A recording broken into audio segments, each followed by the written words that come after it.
You know, I didn't really think about it as a whole when this game first came out. You know, we talk about 2013 on the PS4, but I was playing Warframe on the PC back then, and the Warframe on PC back then, man, it's like you're talking about straight up basic stuff as far as within missions. You're talking about exterminate, capture, defense, and excavation. There was just a number of missions there. When you go into an extermination back then, the environment was just dark. It was just a dark, gloomy place. It wasn't as bright lights as you see today with how the planets look. But I was like, man, when I went back into those missions, I was like, yo, the Grineer, they look weak, but they're not compared to our weapons at that time. It was like, you talking about you only have a Brayton, you have a Furus, you had your Skana, and then of course, if you want to roll with Mag, you want to roll with Loki, you want to roll with Excalibur, like, yeah, it's all good. Then when you go along as far as with the resources, it was like, man, like, you know, if you were to get a Orokin cell back then, it's like, oh man, this is a rare resource. Yo, we gotta get this. Then you see Morphix coming in. Then the Neros, oh man, people were just on crack for those Neros, man. Like, yo, if you gotten one, it was like, dude, I got this Nero, bro. Yo, you got this Nero? I'm like, yo. It's crazy, man. But if you gotten two, they're like, bro, I gotta roll with you, man. What frame are you using, man, to get all these freaking resources, man? As you keep playing the game more so and more so back then, more frames were coming in and all of that. We started to get an understanding as far as how the game worked.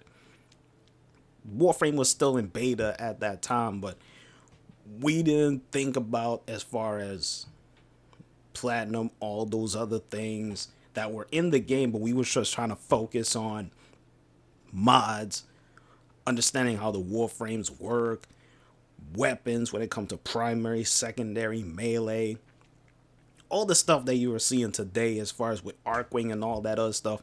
It didn't exist at that time. Warframe didn't have enough as far as technology wise in order to be able to produce all that stuff as you see today. But back then, it was just simple.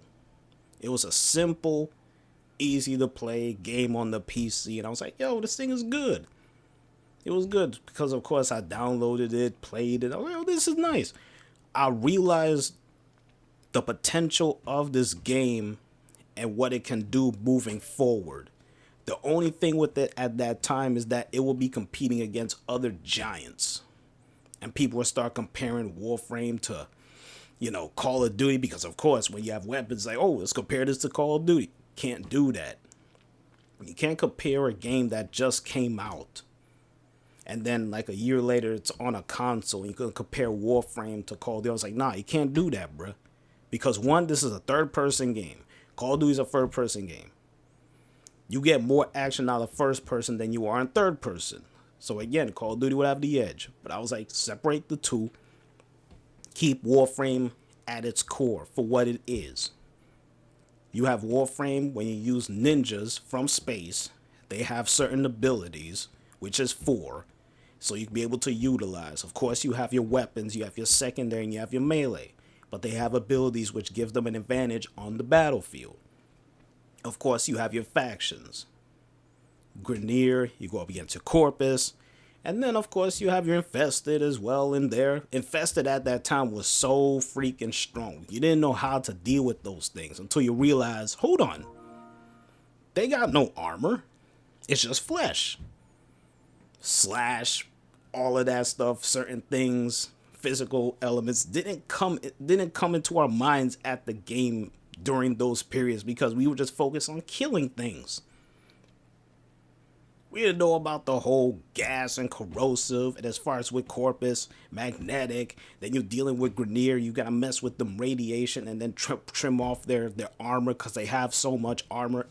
None of that stuff didn't cross our minds at that time, especially for me. Once we start playing later on, a year has passed, and then it was like, you know what? They was like, shoot, I was reading this up, and they was like, yo, Warframe is coming onto the PS4. I was like, what? I was like, yo, this is gonna be my opportunity to branch out in a sense. I mean, I could still play Warframe on the PC, but as far as with aiming with a mouse and keyboard, I'm more of a controller kind of guy anyway. Even though I'm good on the keyboard, I like to use the controller, have more fluidity within my fingers. And I was like, you know what? When it does happen, I'm going to go over on the PS4. And I'm going to use the PS4 and evolve myself within Warframe. And man, people were not ready for what's coming in store as far as with me as a player. And man, later on, ooh, it's going to get real nice.